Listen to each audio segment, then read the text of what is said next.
우리가 인생을 살아가면서 많은 물질을 소유하고 큰 권세를 갖는 것도 중요하지만 더 중요한 것은 명예를 지키는 것입니다. 명예를 지킬 때 우리가 인간의 존엄성을 지킬 수가 있고 인간다움을 바르게 나타낼 수가 있기 때문에 존귀하게 살 수가 있는 것입니다. 이와 같은 원리는 개인에게만 해당되는 것이 아닙니다. 우리의 가정이나 국가도 마찬가지입니다. 가정의 일원이 바로 살아야지 가문의 영광이 회복되지 않겠습니까? 국민된 우리가 바로 살아야지 우리가 소속되어 있는 국가가 영광스러워지지 않겠습니까? 여러분과 저는 미국에 살고 있지만 실제로는 코리안으로 살고 있습니다. 그러면 우리의 처신에 따라서 한국이라는 나라의 명예가 올라가기도 하고 땅에 떨어지기도 합니다. 우리가 잘하면 자랑스러운 코리안이 되겠지만 잘못하게 되면 어글리 코리안으로 이렇게 지목을 받게 되는 것입니다. 한 번은 한국에서 온 남자분이 계셨는데 이런 경험을 한 적이 있었다고 합니다. 각국에서 많은 사람들이 모이는 파티장에 갔더니 엄청난 음식이 진열이 되어 있습니다. 모두가 줄을 서서 차례를 기다리고 있는데 이분은 그게 익숙하지가 않았어요. 그래서 손으로 옆에 음식을 집어서 먹기도 하고 드링크를 마시다가 쏟기도 하고 더구나 중간에 새치기까지 해서 들어가게 되자 사람들이 다 눈을 찌푸리면서 불쾌하게 생각했습니다. 그럼에도 불구하고 이 한국 사람이 그 줄 서 있는 사람에게 한마디 말을 잘함으로 한국의 명예를 지킬 수 있었다고 합니다. 그 말이 무엇이었을까요? 아리가또 고자이마스라고 사람들이 일본 사람인 줄 알지 않았겠습니까? 임기응변으로 국가의 명예를 지켰는지는 모르지만 이와 같은 눈가림으로 어떻게 국민으로서 국가의 명예를 지킬 수가 있겠어요? 우리의 삶 자체가 변화가 되어서 언제 어디서 우리를 보아도 반듯한 삶을 살아가야지 개인이건 국가이건 명예를 지킬 수가 있지 않겠습니까? 이와 같이 우리가 개인적으로 또 국가를 위한 명예도 참 중요하지만 여러분과 저는 더 중요하게 생각해야 될, 더 중요하게 지켜내야 될 명예가 하나 더 있습니다. 그것이 바로 하나님의 명예입니다. 왜냐하면 우리는 이 땅의 일원으로 부름받기 전에 하나님 나라 백성으로 부름받았기 때문인 것입니다. 우리가 어떻게 사느냐에 따라서 하나님의 이름이 올라가기도 하고 우리가 어떻게 사느냐에 따라서 하나님의 이름이 땅에 떨어지기도 하는 것입니다. 우리가 어떤 모양으로 살아갈 때에 우리를 부르신 하나님이 영광을 받고 그분의 이름의 명성이 높아질 수가 있을까요? 솔직한 고백입니다마는 오늘 이 시대에 하나님의 명성이 높아지고 있나요? 그렇지 않은 것 같습니다. 자꾸 땅을 향해 떨어지는 것 같습니다. 하나님께서 세우신 교회의 명성도 예전 같지가 못합니다. 시간이 지날수록 점점 떨어지는 현상을 보게 되죠. 그 이유가 무엇일까요? 한마디로 요약하면 우리 때문이에요. 우리의 무책임한 삶 때문에 우리가 하나님의 이름에 걸맞지 못하게 살기 때문에 우리를 부르신 하나님을 욕되게 하는 것입니다. 하나님의 기준은 차지하고라도 세상적 기준에도 미치지 못하는 삶을 살아갈 때 어떻게 우리 삶을 통해서 하나님의 영광이 높아질 수가 있겠어요? 이와 같이 하나님의 영광이 땅에 떨어지고 하나님의 이름이 땅에 떨어지게 되면 우리가 무엇을 해도 참된 부흥을 일으킬 수가 없습니다. 하나님의 명성이 땅에 떨어지면 복음의 능력도 함께 떨어지기 때문에 이런 측면에서 우리가 이 땅을 살아가면서 해야 될 가장 중요한 과제 중에 하나가 어떻게 하면 실추된 하나님 이름을 다시 회복해서 하나님을 하나님 되시게 하고 그 결과 우리의 삶도 하나님 보시기에 반듯하게 살 수 있을지 오늘 주신 본문을 통해서 이것을 함께 정리해 보려고 합니다. 오늘 같이 읽은 이 본문은 하나님의 명예를 땅에 떨어뜨렸던 제사장들과 유다 민족을 향한 책망의 말씀이 오늘 본문의 내용입니다. 2절 말씀 제가 다시 읽어드립니다. 만군의 여호와가 이르노라 너희가 만일 듣지 아니하며 마음에 두지 아니하여 내 이름을 영화롭게 하지 아니하면 내가 너희에게 저주를 내려 너희의 복을 저주하리라고 했어요. 여기서 마음에 두지 아니하여 내 이름을 영화롭게 하지 아니한다, 이 말은 마음에 작정하고 내 이름을 높이지 아니하면 그런 뜻입니다. 영어 성경 보게 되면 set your heart to honor my name, 너희들의 마음을 작정해서 나의 이름을 높이라. New Living Translation은 make up your mind to honor my name, 나의 이름을 높이도록 마음을 결정해라, 그렇게 번역을 했어요.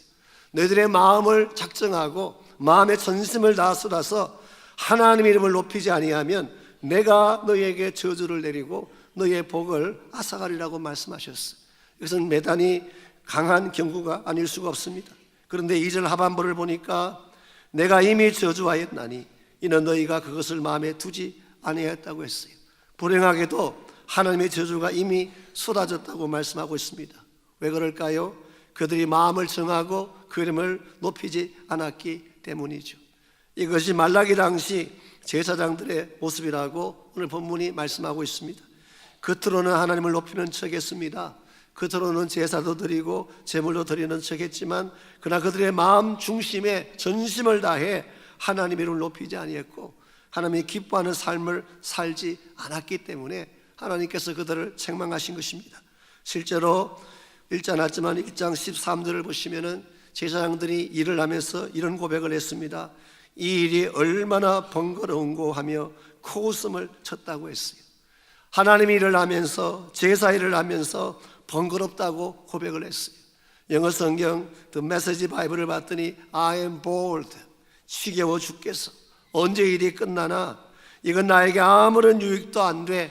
이와 같이 불평하며 제사장의 일을 한 것입니다. 그러니 하나님의 영광이 높아지겠습니까? 지금 그들의 관심사는 하나님의 이름이 아니라 내가 어떻게 하면 나 욕심을 채울 수 있을까, 여기에 관심을 가졌기 때문에 하나님의 이름이야 땅에 떨어지든 수치를 당하든 상관하지 아니하고 자기 중심의 삶과 사역을 이끌어간 것이죠. 이와 같은 자세에 대해서 하나님은 어떻게 말씀하고 계십니까? 우리 3절을 보시게 되면 이들을 향한 두 가지 내용을 말씀하십니다. 보라, 내가 너희의 자손을 꾸짖을 것이요 그랬어요.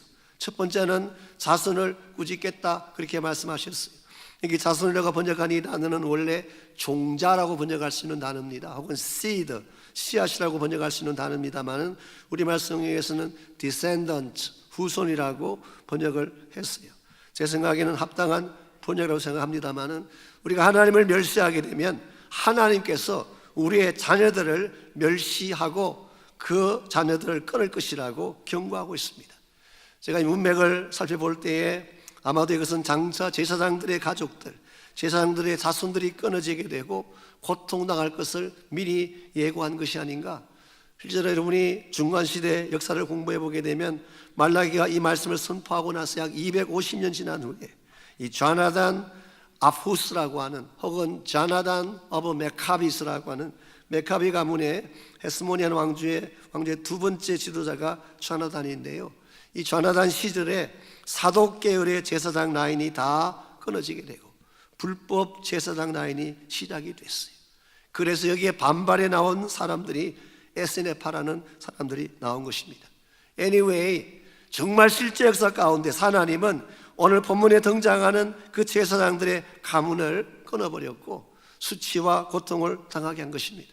우리가 잘못되게 하나님 앞에 서게 되면 우리의 자손들이 해를 입는다는 사실, 우리가 경건하게 살지 않게 되면 우리의 자손들의 대가 끊어진다는 경고를 오늘 본문이 주고 있습니다. 뿐만 아니라 너희들의 얼굴에는 똥을 바를 것이다, 그렇게 말씀하셨어요. 똥 곧 너희 절기에 희생의 똥을 너희 얼굴에 바를 것이다. 너희가 그것과 함께 제하여 버림을 당할 것이라고 했어요.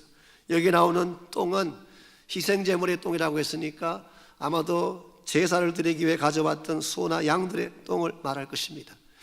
여러분, 똥이라고 하는 것은 짐승의 똥이든 사람의 똥이든 다 불결하고 더러운 것입니다. 똥 중에 좋은 똥이 따로 있을까요? 희생제물로 드린 똥이니까 거룩할까요? 그렇지 않습니다.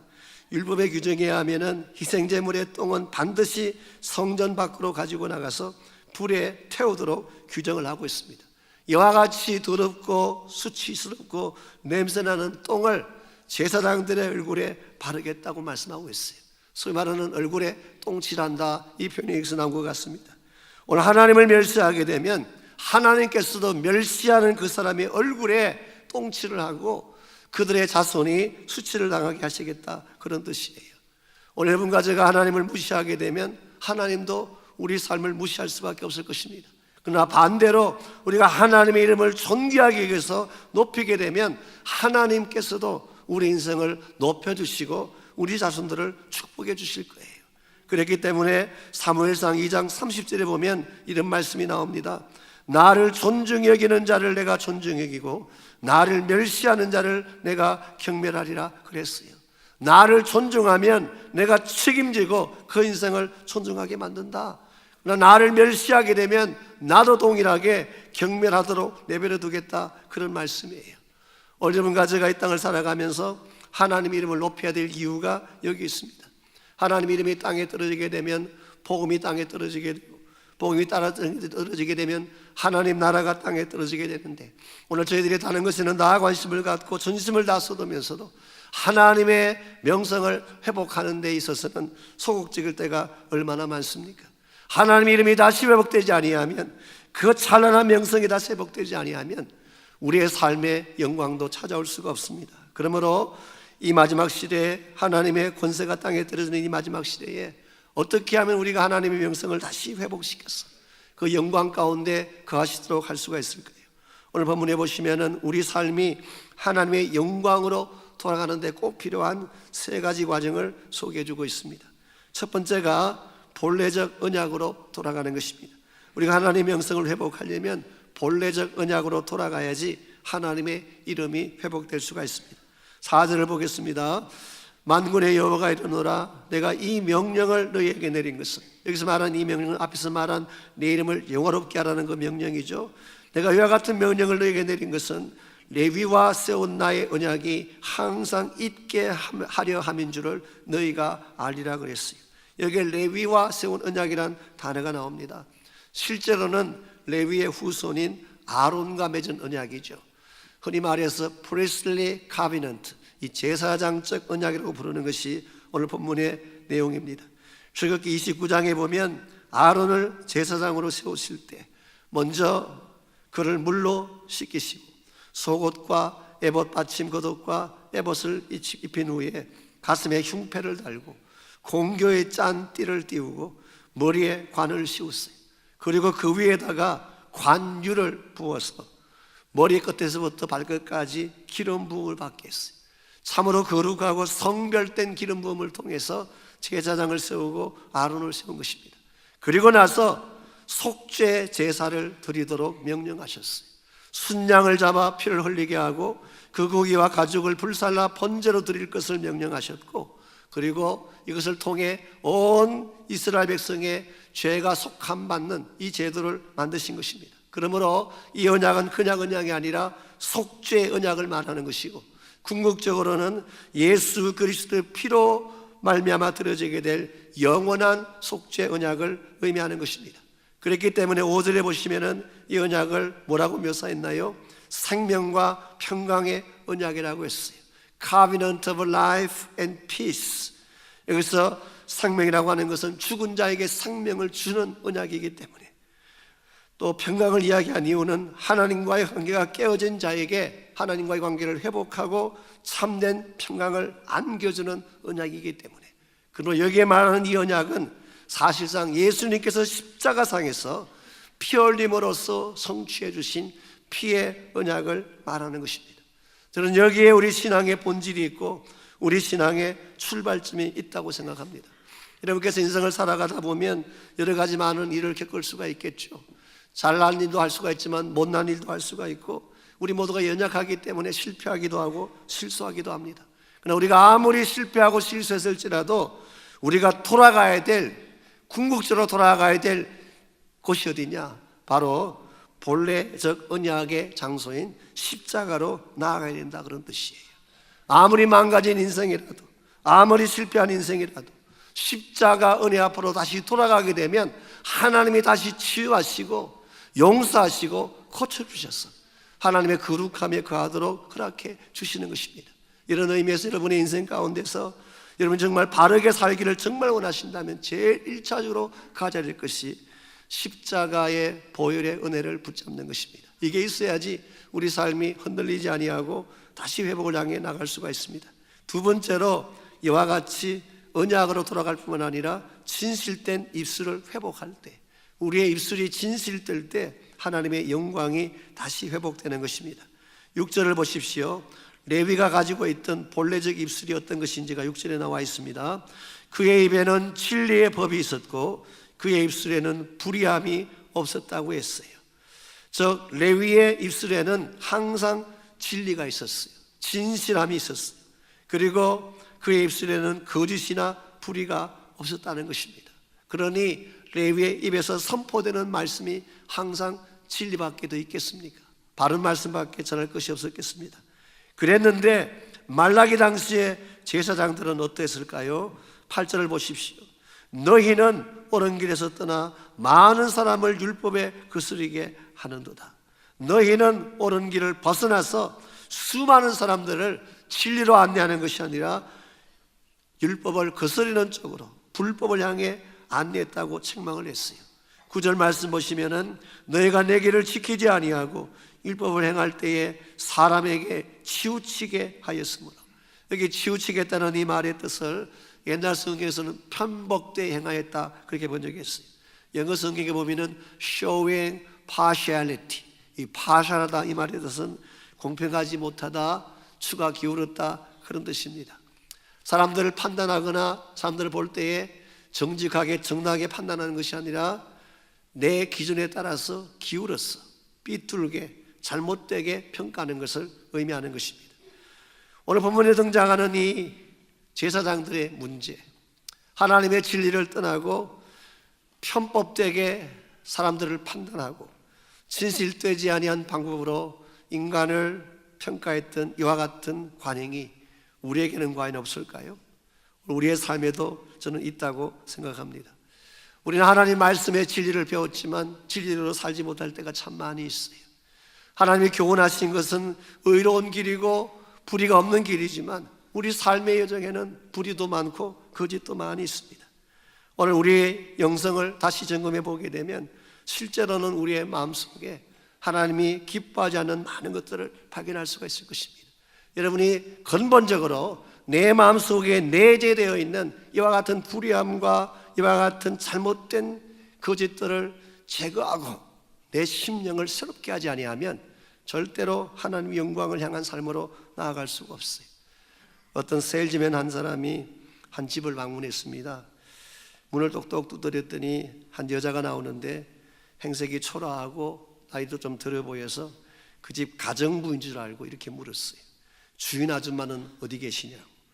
그 말을 들은 그 여자분이 조금 화가 나지 않겠습니까? 내가 주인인데 왜 그래요? 벌써 그 대답에 가시가 이렇게 들어 있습니다. 이렇게 되면 일반적으로 세일즈는 끝나는 것입니다. 그런데 이 세일즈맨이 태연하게 이렇게 말을 합니다. 아유, 하도 나이가 젊게 보이셔서 이댁 따님 줄 알았네요. 그랬더니 금방 그 아줌마 얼굴이 환해지면서 아유, 거짓말도 잘하셔라. 뭘 사드리면 될까요? 그래서 한 개 팔았다고 하는 이야기. 여러분, 이 이야기를 들으시고 이 세일즈맨의 전략이 그 다음 날도 또 먹혀 들어갔다고 생각하십니까? 다른 집에서도 이것이 먹혀 들어갔다고 생각하십니까? I don't think so. 한 번 정도는 임기응변으로 지나갈 수 있어요. 그러나 이것이 자기의 삶이 되지 아니하고 자기의 진심이 되지 아니하면 언젠가는 드러나게 되고 큰 고다치게 되는 것입니다. 그러므로 진실이라고 하는 것은 임기응변이 아닙니다. 진실은 나의 삶이요 나의 인격 자체가 되어야 하는 것입니다. 나의 근본이 바뀌어져서 나의 전 인격을 보았을 때 당신은 진실해 라고 해야지 그때 우리의 말이나 언어나 모든 것들이 다 진실되게 나오는 것입니다. 그래서 라틴 말로 진실이라고 하는 말이 시네 세라라고 하는 단어에서 나왔다고 합니다. 시네 세라. 이걸 영어로 번역하면 sun tested, 이 햇볕의 시험해 본다, 태양의 시험해 본다 그런 뜻이래요. 오늘 여러분과 저의 삶 가운데에 신의 세라가 새겨지려면 우리의 속심령이 진실로 바뀌어야 되는 것입니다. 그런데 우리의 현실은 어떤가요? 우리의 속심령이 항상 진실되고 깨끗하기만 합니까? 사실은 그렇지가 못합니다. 우리가 우리 자신을 살펴보면 금방 알 수 있지만 삐뚤어진 것도 많고 왜곡된 것도 많고 잘못된 것도 많이 있어요. 그때 여러분에게 필요한 게 뭐냐고 하면 나에게 잘못된 것이 있는데 나에게 거짓이 있는데 이것을 정당화한다고 그것이 해결되지 않습니다. 혹은 없는 것처럼 프리텐드한다고 그 문제가 해결되지도 않아요. 오히려 하나님 앞에 나아가서 진리의 말씀 앞에 성령의 광선을 비춰보고 내 안에 있는 정말 삐뚤어지고 잘못된 나의 속심령이 발견되어지면 하나님 앞에 나아가서 나의 모든 잘못을 고백하고 성령을 통해 고쳐주시기를 구할 때에 우리 인격이 변하기 시작하는 것입니다. 어떻게 하루아침에 성자가 될 수가 있겠어요? 하루아침에 우리가 모든 세상의 악을 다 도려내고 깨끗하고 거룩한 삶을 살 수가 있겠어요? 그러나 만일 매 순간순간마다 말씀과 성령의 광선으로 내 심령을 비추어 보아서 내 하나님 기뻐하지 않는 더러운 것이 있으면 토해내고 삐뚤어진 것이 있으면 다시 바르게 고치고, 그래서 예수님 안에서 늘 말씀 따라 성령 따라 내 심령이 변화되어져 가면 여러분은 언젠가는 주님의 인격을 닮은 거룩한 존재가 되는 것입니다. 우리가 우리 삶도 물론 발전해야 되지만 우리 삶을 통해 하나님의 명성을 높이려면 우리의 입술과 우리 마음과 우리의 삶의 내용 자체가 진실되어야 하는 것입니다. 마지막 세 번째로 하나님의 명성을 높이려면 하나님과 신실한 동행을 해야 됩니다. 하나님과의 신실한 동행을 경험할 때 우리 삶이 변화되어지고 우리 삶을 통해 영광이 나타나는 것입니다. 6절 하반부를 보시면 레위와의 본래적 모습을 또 한 가지 설명합니다. 그가 화평함과 정직함으로 나와 동행하며 많은 사람을 돌이켜 죄악에서 떠나게 하였다고 했어요. 레위와 하나님과의 관계성을 어떻게 묘사했나요? 나와 동행했다. 영어 성경에 보면 He walked with me. 이 걷는다는 이 표현, walk했다는 이 표현이 사실은 단순히 걷는다 그런 뜻이 아니라 함께 간다, 함께 한다, 동행한다 그런 뜻입니다. 우리 크리스찬 삶이 가장 빛날 때가 언제인지 아세요? 나 홀로 걸을 때가 아닙니다. 세상과 짝하여 걸어갈 때도 아니에요. 하나님과 함께 갈 때 가장 우리의 모습이 아름답고 빛나게 돼 있습니다. 사실 우리가 예수 믿는 증거, 하나님의 자녀가 되었다는 증거가 뭔지 아세요? 하나님과의 동행이 가장 소중한 증거입니다. 하나님과 함께 가는 사람은 하나님 백성이 분명해요. 그리고 하나님과 함께 가게 되면 하나님이 소유하신 모든 영광과 능력을 우리에게 부어주시기 때문에 당연히 우리의 삶이 빛날 수밖에 없고 자랑스럽고 영광될 수밖에 없는 것이죠.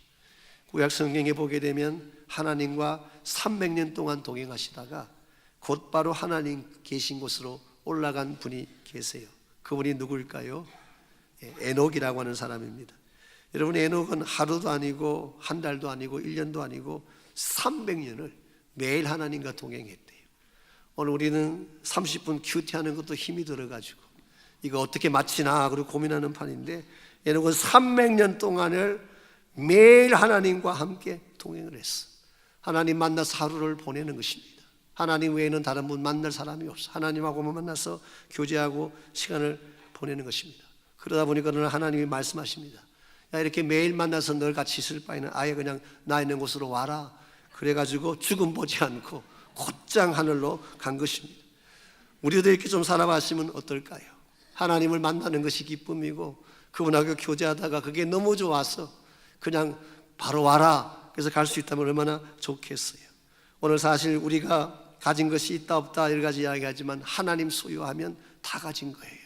하나님과 동행하면 그분 안에 모든 축복이 다 있기 때문에. 구약에 나오는 모세는 40주야를 하나님과 함께 했었어요.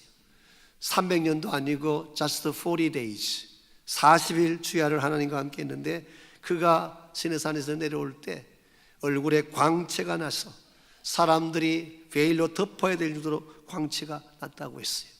하나님의 영광이 모세에게 그대로 이렇게 트랜스퍼된 것입니다. 여러분이 하나님과 함께 하시면, 함께 계시면 그분의 거룩성이 나에게 임하게 돼요. 그분의 영광이 나에게 임하게 돼요. 그분이 가지신 그 놀라운 능력이 나에게 임하게 되는 것입니다.